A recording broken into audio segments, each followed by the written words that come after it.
Hello and welcome to What's Trending, the show where we talk about what everyone's talking about online. My co-host this week is Davis Fang, and we have got a lot to get through this episode, from Spotify Wrapped to Meghan's Christmas special and also my appearance on Piers Morgan. So let's get straight into it. Yes, I can't wait. Your appearance on Piers Morgan was something special, wasn't it? Well, let's get into that right now. So, yes, for those of you that haven't seen, I went and visited my old friend Piers Morgan this week. It's been a while since I've been invited on his show, actually. It's changed a little bit. And it definitely qualifies for What's Trending, because so far it's had about 500,000 views. So he's got quite an audience, as Mr. Morgan. This is the thing with free speech. You can still make your point. You can still make your point. What is it that you can't say? It's not my fault that people can't articulate themselves well. You can talk about crime statistics based on gender and sexuality and race, whatever you want. Why You just can't use discriminatory words to do Why should a young it. care worker who's angry because she's been assaulted and is in Basically, for those of you that haven't seen it, there was a woman in the UK that was arrested for using a derogatory term to describe a gay man in a text to a former friend. She got arrested for it. She got given some community service. She got given, she has to go on like a training course. And so it became this free speech debate. Should you be able to say whatever you want? I was arguing the case of like, no, there has to be some provisions. And a lot of people would draw the line at, well, you just can't call for violence. I draw it a little bit further where the law drives the line as well, which is if you're using derogatory language to describe people, that is what the law classifies as hateful. And that goes beyond saying, I don't like you because you're an idiot. So I don't like you because of your race, your gender, your sexuality. Those are all protected characteristics. You can hate me for anything, but you can't hate me for my sexuality, because that leads to calls for violence. And we live in a world where it's illegal to be gay in a lot of countries, can carry the death penalty in some, and we've got to kind of be careful. We've got to protect people. You've watched it. What did you think? You can be honest. If you thought I was terrible, you can tell me. I can't believe that you forced me to finally watch my first ever episode of Piers Morgan's Uncensored, because I think I've seen a few little clips here and there, but this was the first time that I saw the entire thing. And I think it's quite an interesting argument, because obviously we're not saying that, it's a nice thing to be able to use the F word, not the normal F word, but the other F word in regards to a homosexual man. But I think what we need to do is define the difference between what is distasteful and what is illegal. Because I think you said it quite nicely, although you did get a little bit of flack for it on the show. I think it definitely is not nice to use that word. You wouldn't use it in polite society, let's say. However, should you be arrested for using derogatory language in a private text message to a friend? I think absolutely not. I think that's absolutely ridiculous. And also that called back to, what was it, Piers Morgan's interview on Tucker Carlson's show, wasn't it? Where he was encouraged to say that word on air. And I can't believe I'm saying this, but I'm almost completely on Piers' side on this. Because, of course, we don't want to say the word, not because it's illegal, not because we think we might be arrested. Rather, we just don't want to say the word because it's distasteful. It's not something that we'd like to say, in front of friends and, in polite society, as I like to put it. The only thing that really bothered me about being on Piers' show, and I thought from my perspective, I mean, it was sort of almost a 5-on-1. So I actually watched it back and I thought, you know what, you did as well as you could have. But the only two things that really irritated me, one was that they didn't really understand my points around, it wasn't just that she had just used this F word to describe a gay person. Like, if you read the news articles, it's saying that she sent a series of abusive and homophobic messages, and they were sent to a former friend who felt harassed enough that she then went to the police. The police then said that there was enough there for them to investigate. A prosecutor felt there was enough to prosecute. It wasn't just that she just randomly used this one word and it's a banned word and you're in trouble with the law for that. They do look at the wider context. They look at the intent. So they just tried to make it seem like, well, she just said this one word and how can we have the police kicking someone's door for one word? It's like, it's not just the one word by itself. It's what that word meant. It was the amount of times she was messaging this word as a whole thing, and they just didn't seem to get that. But the thing that really irritated me the most, and I don't know if you caught it, but they clipped a bit of what I said out. Which I was like, that's not fair, because I was landing a good point, and that there's a bit. It's not a good edit, to be honest. It really clips like halfway through what I'm talking, and then goes to Piers. And I didn't notice them do that anywhere else. I know, obviously, you're doing a show, you got to cut it down a little bit, but I just thought it was convenient that they cut it at that moment. So the point I was trying to land was just, look, there is the reality of living in the modern world, right? Like, we all want to see more convictions for murder, sexual assault, all of those big ones, of course. And I understand the public narrative of why are we arresting people for words that they've said when this stuff is going on and it's not being investigated. And my whole point was, look, that is unfortunately just a bit of the reality of the world in which we live now. Like, if I were to punch Piers Morgan in the face in the studio after we'd had a little row and no one was there, it would be his word against mine, right? And I'd just say he walked into a camera. But if I were to text Piers Morgan and say, I'm going to break your leg, he can screenshot that and show it. So a lot of the times, it's just a reality of the law. Like, the burden of proof is there, right? Where it's like, look, they tweeted this to me. They text this to me. There's nowhere to really go to defend it. Whereas what happens between two people is a lot harder to prove, and you've got a higher burden of proof. And also the fact that you need a higher burden of proof to prove that someone assaulted someone versus, that they said something that was wrong to them, because those carry different sentences, right? Like, this woman was not sent to jail. She was sort of fined and stuff. And I just find that it's an odd comparison people always make to these more serious violent crimes that, of course, you want solved, and then compare them to the numbers of things where people have been pulled up for things that they've said. Because I don't ever see anyone sort of get a parking ticket or a speeding ticket, and then they're like, why are they catching me for speeding when there's murderers walking around out there? You know what? Yeah, what you did was not on the level of murder, but you still just got to pay your fine, like, because you were caught speeding. Yeah, I think there's a lot of nuance in this conversation. I think the big shocking event from this occurrence is the fact that there were, 11 police officers that arrived at her door, and she was unclothed at the time. So obviously, that's a big sensationalist, headline that you can put in the paper.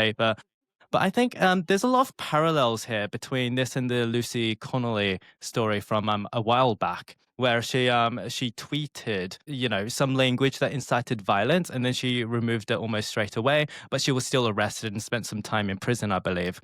And I think a lot of people on the right, especially those people who are very much, for their free speech, which we all should be supporting. A lot of people are misconstruing this as to say that, no, actually, you should be able to say whatever you want and not face the consequences of that. And that's what free speech is. Whereas I believe what free speech is that, basically you should be able to say what you want. Socially, there might be consequences, but I don't think you should be, arrested for it necessarily, unless if it crosses a certain line. And then, if that incites hatred, if that incites violence, then, there's a case to be made for that. But obviously, it's quite a fine line. Who judges that? Then, it is all up to debate, really. So, I think we're not saying that this lady is a especially nice person, but should she have been met at the door by 11 police officers? Maybe not.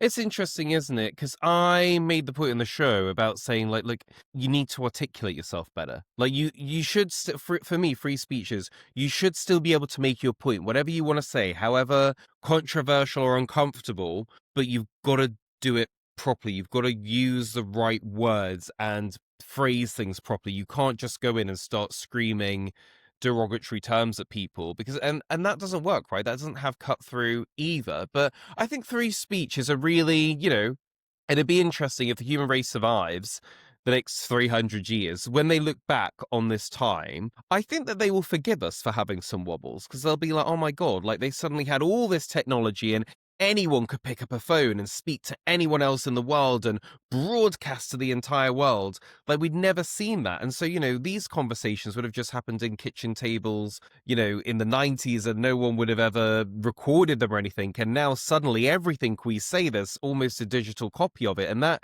changes things, and the ability of how many people we can speak to at once. And I could misspeak right here, and then it could be clipped to become a viral meme, and I'll never be able to live it down. So it's a high stakes time in which we live. And I'm sure we will, as a society, figure our way out through it and what's proportionate and what's not. But I think this is just the only way out is through. Yeah, and there's also to speak of cultural differences as well. I believe that the lady said that she quite often used that particular word in regards to, within her group of friends, within her community, and it doesn't necessarily collate to, a slur against a gay person. But I think it's quite reductive to say that she didn't know the associations of the word in the wider community, because everyone knows that word, is a derogatory word for a gay person. And for her to say Yeah. that she was completely ignorant of it, I think that was definitely a bit of a reach.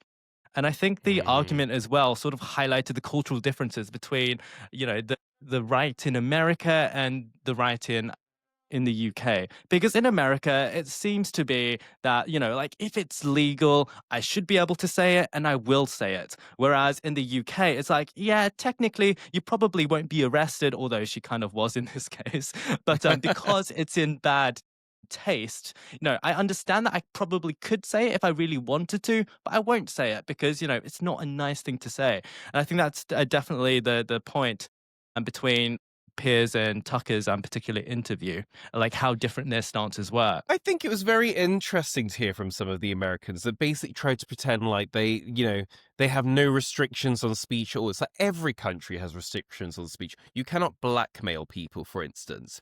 You cannot dox people, for example. And even, from America, I mean, I don't live there, I'm not American, but it seems like they have pretty good defamatory laws. Like, it seems like a lot of people get sued. Didn't Donald Trump sue someone once because they called him a Completely. millionaire and not a billionaire? And it's like, I mean, that speech, was that person not entitled to their speech to call you a millionaire? So I don't buy this whole, oh, well, we're land of the free. It's like, no, there's still restrictions. They may not be where ours are, but that's the point, right? It's like, where is the line and what are we all comfortable with? Yeah, I think this is very much a case where the law hasn't quite kept up to the to technology, really, to the way that people use technology to project their opinions. However, I do think that what happened in this particular case wasn't probably the best look for the UK government as a whole and our laws here. Well, on that note, sticking on that technology theme, let's move on to our next story. So there was a post this week on Instagram that got a lot of traction, actually, and it was talking about things that will probably happen in our lifetime. So I wanted to whiz through a few of them for you, and we'll pop them on the screen for those watching at home. So one of the first ones is money will be fully digital and cash will disappear. Do you think this is going to happen, and does it alarm you? I think this will probably happen within the next 10 years, within sort of like popular culture, really, because we are already seeing it happen, especially in China. Because have you seen what's happening over there? No. So basically, China, if you went to China, let's say 10, 15 years ago, it was basically a cash society. Very few people had credit cards. Although, sort of bank debit cards were already, starting to be popular. They sort of like went straight from cash to a cashless society with using QR codes on their phone with like WeChat Pay, stuff like that. And basically, I think the West is only maybe 5 or 10 years behind that. So I think it definitely is something that we will see in our lifetimes, quite possibly a lot sooner than that. And obviously that probably will be connected to our digital IDs that we'll be getting pretty soon, I'm sure. I see I you shaking will your head there. not be taking any digital ID. I will happily glue myself to the Downing Street gates naked if it comes to it. I'm sure a am lot so of people would like against- to see that. I'm so against digital ID. With the cash stuff, it's a really odd one because I'm a hypocrite. So, I have like older members of the family that are like, once cash is gone, you won't get it back. And it's good that, because I do think I'm not anti-government, but I'm like, we should have autonomy from the government. Cash is a big way where it's like, well, you can't always be tracing what I'm spending my money on, and I'm not buying anything weird, but it's still none of your damn business. And also, I remember growing up, your grandparents would give you some money here and that, and like that's not being taxed or whatever. And I just feel like this is a thing where it's like everything you spend is going to be tracked. And I do think with digital ID, it's very easy for them to say stuff like, "Oh, you know what? You've produced too much carbon this year. We're putting a reduction on what you can spend." Like, I know it's dystopian stuff, but could happen. That said, I can't remember the last time I had cash. So it's one of Yeah. those things that is so convenient. I don't like. We're going to an event tonight where it's cash only entry. We had to make a special pilgrimage to the cash machine to go and get £10 out for the Yeah. entry because they won't accept cards. I literally just had to do that. Our cleaner prefers cash. I Good just had for to get her some or cash him. out for her. But the thing is, it's like it's easy to see a slippery slope over here. Like it's not too difficult to imagine, especially, with the Chinese government. However, to use every day, just as a citizen, I don't think it's something that we should be too scared of. As long as the checks and balances are in place. For instance, we love gifting, especially in Asian cultures, during the holiday seasons, especially, Lunar Chinese New Year. We love gifting people cash. There's no proper normal gifts. It's just like literally cash in an envelope. And traditionally, that's, in an actual envelope. But more recently on WeChat, which is the most popular social media in China, you send virtual red envelopes with money attached. And that's what you do. Like as an adult, you give all the kids red envelopes, and it's transitioned quite nicely Couldn't they into at a least virtual do thing. real? Could they at least do real red envelopes with a QR code inside rather than a virtual red envelope? The thing is, WeChat is so persuasive over there. It's so popular. It really is part of everyday life. It is like the digital payments. It all goes through WeChat. It's a sort of a QR code style situation. And if your entire life revolves around it, then it's quite a natural extension to gift friends and family money through WeChat. And it's not such a weird thing. The government oversight doesn't feel too overbearing to the average citizen, at least. I know what you're saying. I don't know. I always think about as well the truckers in Canada in COVID where they wouldn't get the vaccine and then they froze their bank accounts. And we've had similar things in the Yeah. UK. I know Nigel Farage's bank account got shut down and things like that. And it's like, I don't even care about what political side they're on. That means nothing to me. I care about, was someone's bank taken away because of something they said or did or didn't do? And that to me is why for me, it's like, well, that's why you should have cash and probably a bit of gold or whatever. I don't know. But maybe I'm a Yeah. bit doomsday preppy. Do you know what's the worst thing though in China? Go on. So to get toilet paper from a public toilet, you need to scan your face. So it's been a bit of an issue over the past few What? decades where if you go to a Chinese toilet, there's no toilet paper because the culture has been there's free toilet paper. I'm going to take the whole roll. So now, luckily, they are providing that toilet paper. But if you do want to get it, you need to scan your face, and then it rolls out automatically your fair share. So maybe it's like 3 sheets a person or something. That is You so can't double dip. crazy. Oh my God. I can't. Anyway, let's move on to some of these other predictions. I feel like we could go for a while on that. Probably. Next one was many people's closest friends will be an AI. I mean, I already feel like this has happened. What about you? I think we are already seeing this, especially with ChatGPT 4, the previous iteration. There were a lot of people whose, there is a loneliness epidemic out there. And, we are seeing a situation where a lot of people, especially in some Asian cultures like Japan, where people literally do not go outside, they stay at home the whole time, and they aren't necessarily communicating to their friends, via their PlayStation on PSN or through other social media networks. Rather, they're literally just communicating with the AI friend. Luckily, there have been checks and balances in place since then. ChatGPT is no longer so lovey-dovey if you try to coerce it into being your friend. But I do definitely see a situation where you can put sort of like imagine a soft toy with an AI chatbot inside it, and then you press a button and then you can just speak to it. I can totally imagine that being a thing, or even a human-sized doll or something like that. Yeah, it's weird. My other half said to me, if I could put AI into a body, I'd leave you for him. He listens to me, validates my feelings, tells me Yeah. I'm clever, and then gives me interesting tips on what I need to do. I'm like, oh God. So you can see it, and there's definitely a lot of movies where this kind of happens, right? Where people's best friend becomes AI. I don't know. I mean, you know that I am such a Star Trek fan. So I'm loving ChatGPT because it feels like I'm in Star Trek and I've got a supercomputer. I talk to my computer. I don't actually type anymore. I'm just always like voice talking to it. And I Okay. find that a lot. I love that. It feels We're like I'm in Star opposites. Trek. I don't have to worry about, the only thing is when other people can hear me, what I'm telling the AI to do, but I can live with that. Yeah, my personal feeling is that I cannot stand speaking to AI. I don't know. I just find it really awkward speaking to my phone or my glasses or my watch or whatever in public. So I prefer to type everything. Well, watch some more Star Trek. You'll feel differently about it. Next one that I wanted to go through, kind of sticking with the Star Trek theme, actually. In our lifetime, humans will walk on Mars. Now, I am so excited about this because I just think, can you imagine already, if the human race survives, we have been the wildest generation on record. Like, if you think the pyramids were impressive, like, we got the internet, we got people on the moon. To think that in our lifetime we could be a multi-planet species and actually have a base on Mars is wild. Yeah, I think the real question is like, is there the human will to actually go to Mars during our lifetimes? Like, for example, last time we were on the moon, early 70s, how much time has passed since then? Like over 50 years. And the thing is, it's like there's been so many missions proposed to go to the moon. And, there is one hopefully happening before the end of the decade. But, nothing's set in stone yet. We still haven't been to the moon in 50 years. And that's something that we've already done before. Going to Mars definitely is feasible. It's possible. Elon Musk especially has great passion for it.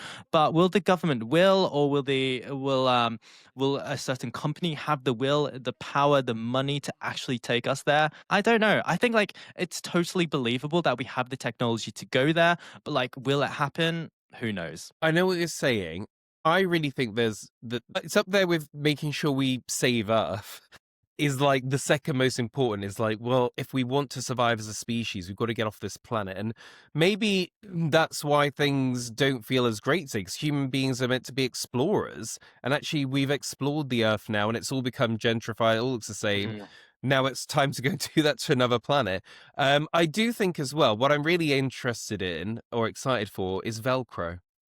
Velcro, As what in, is that? so Velcro was invented as part of the Apollo missions. Yes. And it's just a symbol of when we go and do this kind of thing, if we go to Mars, there will be a benefit to our society, because everything they will have to figure out, how to get these people to stay alive and how to grow things, that kind of technology then seeps back into our everyday lives and improves things. So it's not just about, oh, we're spending all this money going to Mars and stuff. What's the point? We've got stuff to do here. It's like, but there are benefits that change our everyday life more than Velcro will, that I think will be really important. I mean, you've got to basically sustain a little colony. Like, that's going to be crazy. That's going to be, how's the power going to be generated? Completely. How's the oxygen, the food? And actually, that stuff will benefit us back on Earth, is my feeling. Completely. We've already had many astronauts who've spent more than a year in space, albeit in quite low Earth orbits. Spending more time in space, because you would have to spend roughly 18 months, I believe, at least on Mars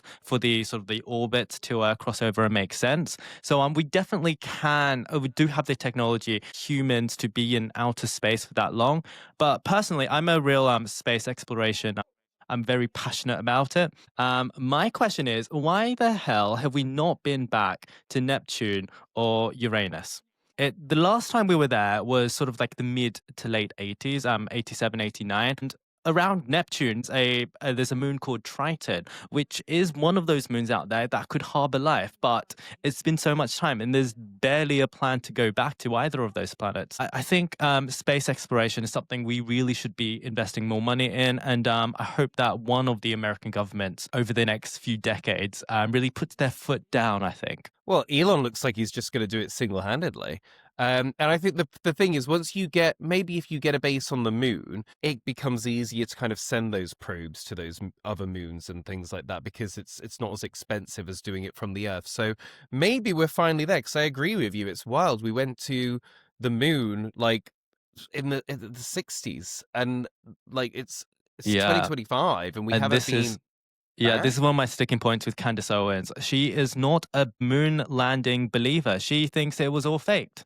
And I just cannot stand her because of that. I think here's the thing. I've watched some of those videos of like, we didn't go to the moon, this is why. And it did get me like, oh my God, what? No, they couldn't have. But then it actually just spurred me to go on and watch documentaries, not just on the first moon landing, but the subsequent ones. And it's actually really fascinating. And there are answers for all of those questions of like, why couldn't they see the stars in the pictures, and why Exactly. the radiation belt is wild. Like, I don't understand how no one got cancer, but they didn't. But it was dangerous. I mean, they were basically in a tin can with less Completely. computer power than we have in our phones. So it was wild. Completely. And, if there was an inkling that it could have been faked, why didn't Russia tell the world about it? They had everything to lose. That is my main reason why I would say that's why it happened. Russia would have told us, or then Soviet Union.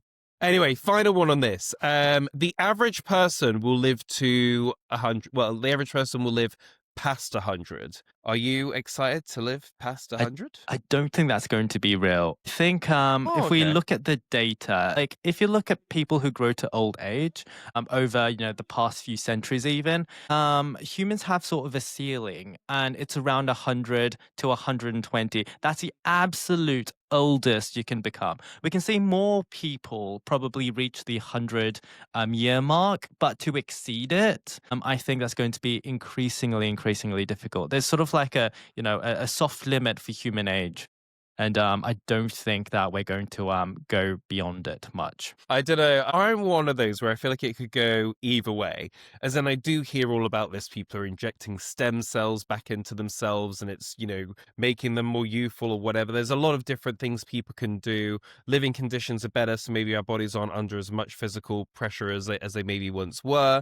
But on the other side, I'm going to call him out now. My dad was saying, oh, my dad lived to be 94, and that side of that, so I'm going to live forever. I was like, hold on. Like, they used to eat from the ground. Like, they used to grow their own vegetables. Like, look at all of the processed stuff we have. So actually, it's like, I think it could go the other way. And we're actually one of the shortest living generations. There's so much stuff in our water and in our food. Yeah, and if we look at the data, the average maximum human life has not really increased in a number of decades, if we look at averages. So I think unless if some sort of medical breakthrough really happens, I don't think that's going to be the case. Right. Well, we'll leave those predictions there, like a little, what do they call it? Time capsule. And we'll come back to this in 10 years and see how we were right or wrong. Spotify Wrapped is here. What did you think of the top 10? Firstly, I don't have Spotify. What? I'm one of those rare people who I'm like, I refuse to pay for another subscription. So I have Apple Music, and then I've got my YouTube Rewind as well. Interesting. Well, I don't actually pay for Spotify, but I just listen to podcasts on it. I'm not somehow really listening even to a lot of worse. music. You're a Spotify user who chooses not to pay, so you go through all the ads. No, but I didn't really. Well, I get some ads on some podcasts, I guess, but it's fine because I don't really listen to music through Spotify. But I've never had too much of it. I mean, podcasts have ads in them anyway. The host will read them out, so it's not really ever bothered me. You get like double ads. You get the normal, the free Spotify ads, and also the embedded ads. How many subscriptions do you have, by the way? Probably way too many. I probably have like at least 20. Oof. Okay.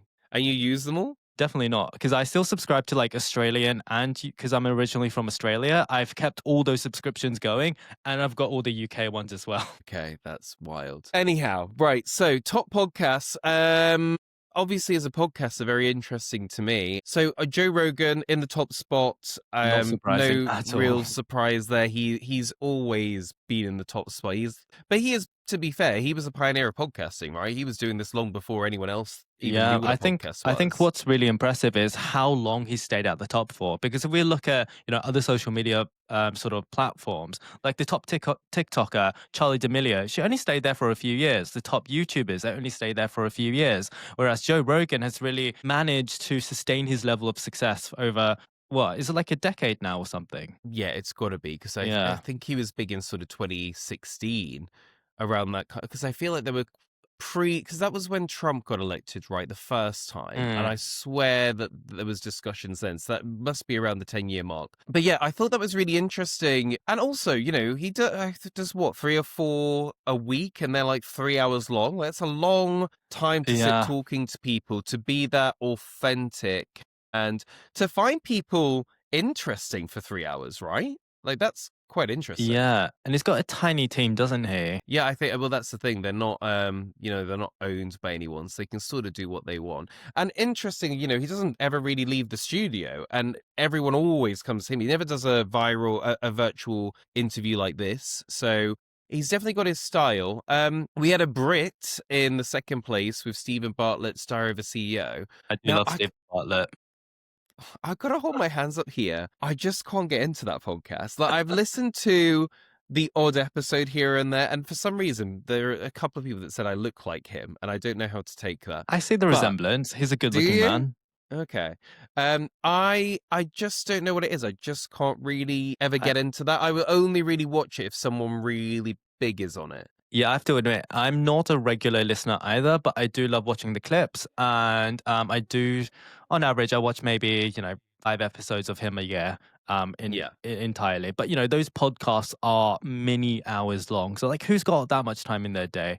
Not me. Well, I was going to ask you, actually, how many podcasts do you listen to a week? Do you have regular podcasts you listen to? How much time do you spend? So regularly, my top podcast is P1 by Matt and Tommy. It's a F1 podcast, and they do around 3 episodes a week. So that's probably around, 3 hours-ish of podcasts. I listen to a couple of game show podcasts as well, because I'm a massive fan of The Traitors. I follow a couple of those podcasts. Okay. And there's probably another couple a week. And then I'm really into audiobooks. If you ask me, what do you prefer, podcasts or audiobooks? I choose audiobooks because they're more highly produced and just get more value from them. Unless if I'm looking for, some light entertainment, like with my F1 podcasts. That's interesting, because I've downloaded a couple of audiobooks that I actually wanted to listen to. But what I find is I lose my place, because I'm not just sat there sort of listening. I'm sort of dealing with the kids or sorting some things out or going somewhere. And then I'm like, oh,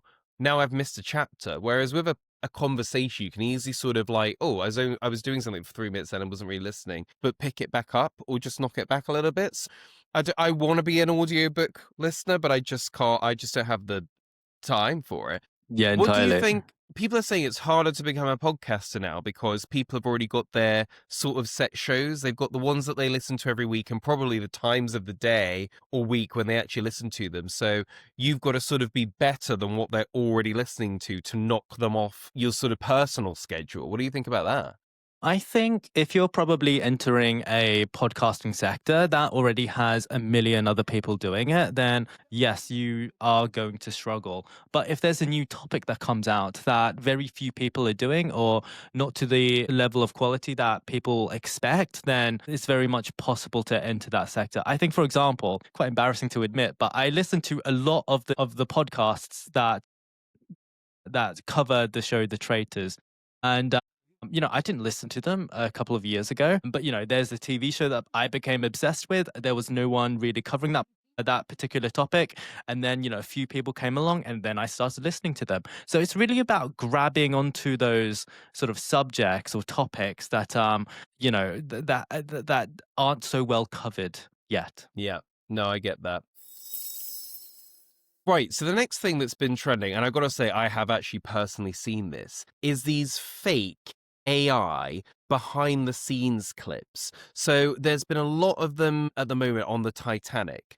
And I have just been scrolling. It's like, oh, behind the scene footage of how they recorded the Titanic. And I was like, that's interesting. And then it was only like maybe the next day, I then saw it again on Twitter, but it was a different one.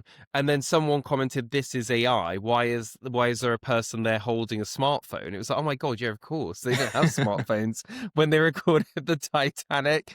But then I've seen others for different films, and it's one of those weird things. I don't know why people have made it, but it clearly is getting clicks. Yeah. What do you think? Yeah, I basically went through the exact same process as you because I don't know what your TikTok feed or whatever social media feed looks like, but on my personal TikTok and my Twitter as well, I guess, I've been seeing so many behind the scenes sort of clips from the Titanic over the past couple of years. And then when I saw this one, I was like, yeah, probably already seen it, just quickly scrolled past, and then it kept on reoccurring. And then I had the same thought. Hang on, actually, this looks really, really fake. And then I looked into it. Yes, it's AI. I think it's mainly because Titanic and other big tentpole films like that, they are very popular and they will continue to be popular for many more decades, I'm sure. However, the behind the scenes footage, it's running out. People's already seen everything there is to see about it. So if there's something that looks new, then that will get the clicks, that will get the engagement. And if AI is the easiest way to make that, then so be it. When people spot opportunity, they take it. So those are my thoughts, really. Yeah, it's interesting, isn't it, though? Because I kind of feel like it's getting a bit more dangerous now with AI images. Like, there was a time before where you could tell. But I think actually we're definitely getting to that point where it's almost going to become indistinguishable. My 16-year-old the other day showed me a picture, and it was a picture of the same lady. He's like, which one of these do you think is AI? And I was like, well, it's obviously that one. He was like, no, it's both. And I was like, oh, and actually I couldn't tell that the other one was AI. And I think that then what you get is maybe a romanticizing of the past sometimes of like, oh, well, this is what London used to look like in 1920s. And actually that's not from the 1920s. You made it 20 minutes ago on AI. Exactly. So it is going to be harder, I think, to sort of trust things. And I think that when it comes to information, I think most people now might see someone post on Twitter, like, did you know this? And then go check it themselves, or you've got Grok or the fact checkers or whatever now. But when it comes to images, I think that's going to be the next round of it, right? Of like, oh, did that really happen? Did Yeah. it not happen? I think already with images, and it has been the case for a number of years now, I think it's become extremely difficult to ascertain if something is AI or real. But what the really scary thing to me is the fact that that's occurring for videos now too, especially with like Google Veo 3 earlier this year, and then Nano Banana now.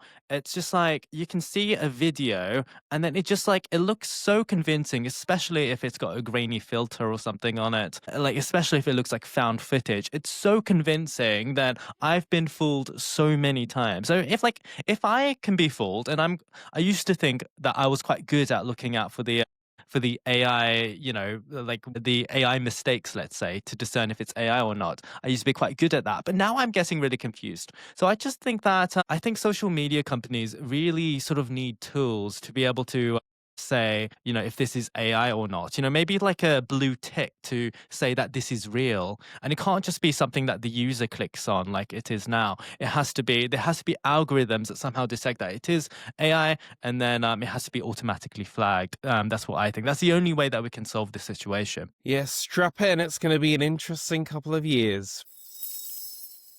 Right, it's time for our meme of the moment. So this one is actually, I know where this picture is from, actually. It's from a TV series called Scream Queens. And you've got sort of the villains being led away in prison jumpsuits. And it says, me and my friends when we start a podcast, us after the first episode. And I actually think this ties into a lot of what we've talked about today with sort of free speech and podcasts, right? So, I mean, I really thought that was quite funny because I think there is a point on free speech that maybe I didn't get to on Piers Morgan, where it's what we talk about with our friends, some people would be absolutely horrified for. That's not excusing any derogatory language and hating on people for their identity, but I do think that the way that we speak in public and the way that we speak in private is different. And I do think the technology now is blurring a line between it, where you could easily pull out your phone and record a podcast with your friends and people would be absolutely horrified. Yeah, it reminds me of the meme a few years ago about the horror of if your private group chat was to be leaked or exposed. This is very much a similar thing, except maybe a little bit on a more public situation. And it also goes back to, like 10 years ago, everyone wanted to start a YouTube channel, and then, everything that would leak about your personality and the way that you speak and the way that you think. So I think it's just, an evolution on the same theme. But I think the demographics are slightly different with this, because I don't know, it might just be me, but every time I see a podcast, it's, all these laddish bros doing it. And then those are typically the people who are most willing to exert quite a controversial opinion, shall we say. And also, I think the fact that podcasting equipment is becoming so accessible, it is sort of more open to anyone just to create decent quality podcasts. So I don't know. Sometimes we don't need to hear the opinion of everyone, but now that that is possible, I do worry for the world. Well, yeah, you make a good point, because obviously that's what we saw with sort of something like Twitter, right? You could just have your opinion and push out to the rest of the world. Now podcasting has really become accessible. The problem is, I think some people want results straight away. So when they put up their video and only 3 people view it, they're like, well, I need to go more extreme. And I think that there is a worry that it could push people to say things and do things literally for clicks, because they get addicted to that almost dopamine rush of 2,000 people saw this video. I better say something even more extreme next time. Yeah, and this is sort of the thing with television versus online content. Like on television, there's such little competition, comparatively speaking, that with a moderate point of view, that's enough to sustain an audience. Whereas online, you are literally competing with everyone else on earth. So your opinion needs to be more extreme than the next person in order to be noticed. So yeah, I have to admit, I do love rage baiting a little bit. So I'm afraid that's what you have to do online. Oh my God, I haven't checked out your Twitter in a while. I'm going to go have a look. I'm not big Right, on let's Twitter, move- I'm afraid. I rage bait on TikTok. Oh, okay, right, I'll check out your TikTok. All right, it's time for Who's Trending for the Wrong Reasons. And this week, Meghan Markle's back. She's got a new Christmas special out. I actually have watched it. Well, sort I'm of. so sorry. I watched the first bit of it, and then I was sort of in and out the room, and then I kind of sat down for the last little bit of it. So there's bits I haven't seen, but I've seen most of it.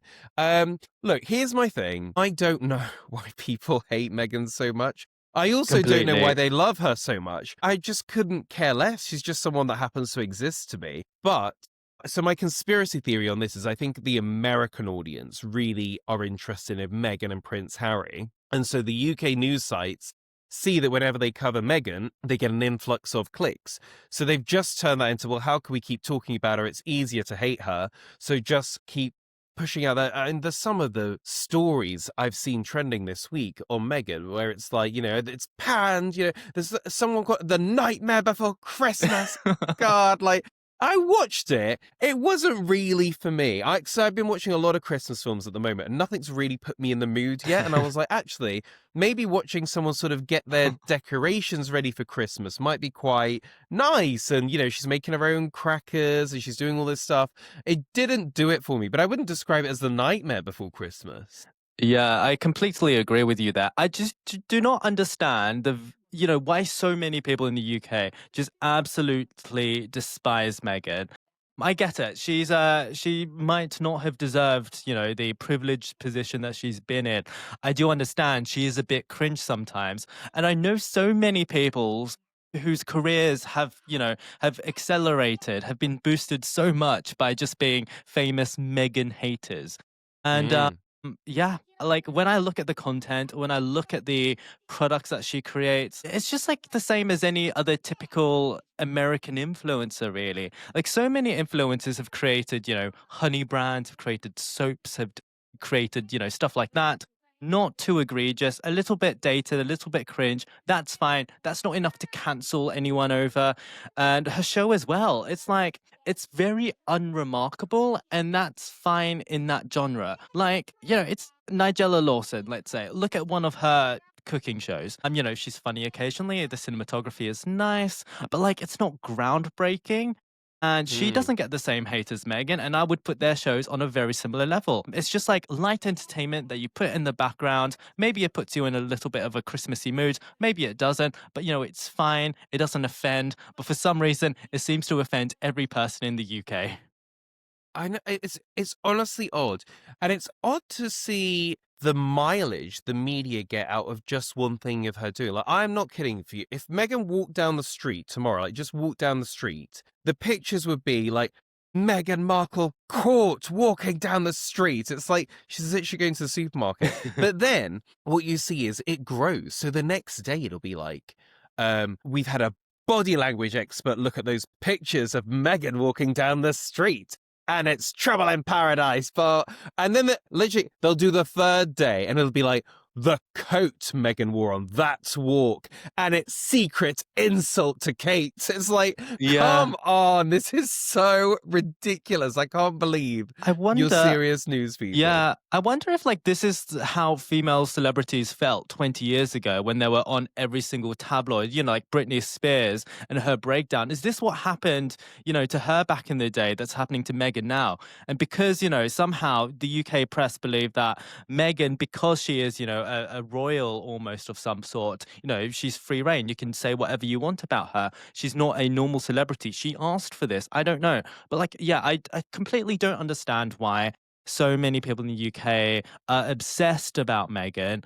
And also, like, I know someone who had a political YouTube channel. It wasn't doing that well until they started covering Meghan. And now they're almost exclusively Meghan because it just does so well. Imagine making videos every single day of Meghan. And like, who is watching this? I don't care that, to be fair. When I was like a teenager, I just watched content about James Charles and Jeffree Star, you know, YouTubers, maybe similar to Meghan in some ways.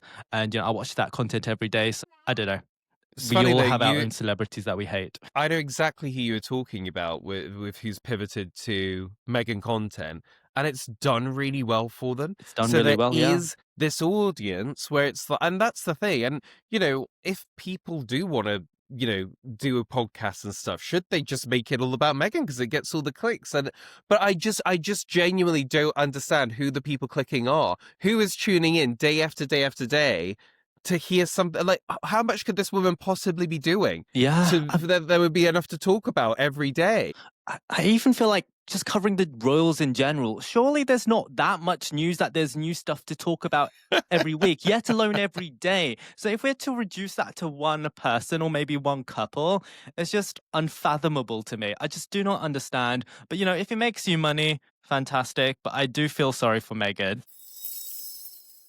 Right, let's move on to our app of the week. So this one, I'm hoping that I tried to find a story that tied in everything about you. Tech, thank you, apps, Australian. So as a lot of people will know, Australia has this sweeping now under 16 social media ban. I think it comes in on the 10th of December. But now there's this new app called Yope, and basically it's becoming really popular with teens because it's, I don't know, is it a sort of way around this? You explain it to me. You're the tech expert. So I think the UK is following a very similar direction. So this story might be relevant for UK users in just a few months. So in Australia, it's a Labour government at the moment, but I think this particular story covers both parties there. Like, for some reason, they believe that social media is the main cause of mental health crises among younger people. You know, it's fine to believe that, but I'm sure it's a lot more nuanced than that. So what they've done is introduce this act where if you're under the age of 16, you just can't access social media. But what they define as social media is really weird because, you know, they've banned social media websites like YouTube. YouTube's very educational. A lot of children, you know, are educated by YouTube. So I find that a really weird choice. They can't go. Okay, they can go on YouTube, but they can't create a YouTube account. So there's a bit of a difference there. They've banned Facebook. You know, Facebook previously you had to be over 13 to use it, and I think 13 is quite a reasonable age. I got Facebook when I was 13. I felt like, you know, it was good for my mental health. Instagram likewise is banned. Twitter/X is banned. However, do you want to know like who isn't banned? Would you like to guess? Not Pornhub. I'm afraid not. It's Blue Sky. For some reason, they believe that X, you know, the right-wing platform, deserves to be banned, but Blue Sky, because it's full of lefties, it doesn't deserve to be banned. That is just so weird. Maybe it's because they don't believe Blue Sky is big enough, because, like, this story is all about a lot of the smaller, less well-known social media apps are not banned. Maybe Blue Sky slips under that radar. But, yeah. apparently lots of kids are just scrambling to find whatever isn't banned and go on that. So maybe we'll find kids going back to BBM or something. I mean, I don't. It's always a tricky one with social. I think maybe there should be some sort of gateway social media app so kids can get sort of used to it because they're going to have to confront it. It's like saying don't drink until you're 18 and then has another bottle of vodka. Like you're going to have to get people used to social media in the digital world. So that for me is like, I don't know what you're trying to achieve with that. Yes, there's definitely been some bullying, but I almost think you're setting them up for a bigger fail because then they're going to be totally unprepared for spotting an AI generated image or whatever it is, or a fake news article. Whereas I think the kids growing up today with social media, like that's like, as I said, my 16-year-old is like, they're both AI. Like, because his eye is more refined than me. So I don't know. But then at the same time, maybe you sort of need an interesting case study over in Australia where in 20 years' time we can say, well, these kids grew up with no social media. How are they doing compared to the kids that did in other countries? I don't know. Yeah, I think the Online Safety Act in the UK is very much following on the same lines. So I think we can take whatever information we can gather from the Australian experiment and then, predict what will happen over here. But I think that especially in a world where social media is creating the next generation of talent, it's not just musicians, it's presenters as well, it's political commentators. It's, entertainers as well. Those people are being discovered on social media. And if Australian children and teenagers are not allowed to sort of express themselves before the age of 16, then I think Australia might fall behind the other countries. Because if you look at Australia's population, there's a lot of online celebrities that are Australian in comparison to, the small population that exists down there. So I think it's a very short-sighted view. And I also think that the way that they verify ages is a little bit concerning as well, because it is that was going to be my question. How are they verifying their age? Yeah, it's a little bit similar to what happens in the UK if you try to watch pornography. It's a scanning of ID, it's a scanning of faces. And, a lot of these services are controlled, in countries that perhaps are not so desirable, like China. Do we really want a Chinese company owning all of that data to our children's faces? I'm not exactly sure if that's completely desirable. And I think this is something that the government will learn to regret in the future. But, the experiment started here and, at least it's only affecting a population of 27 million in Australia as opposed to over 300 million in the US. We'll see how it goes. I think it might be a little bit of a disaster, but we'll see. Well, on that note, I think we'll bring this one home. Thank you so much for listening to this episode of What's Trending. A big thank you to Davis Fang. Davis, if people want to follow you, where should they go? Thank you. I am Davis Fang Tech on most platforms, or you can just find me at Davis_Fang on Instagram and Twitter. Perfect. Then stay curious, stay scrolling, and we'll see you next week. Subscribe for more content.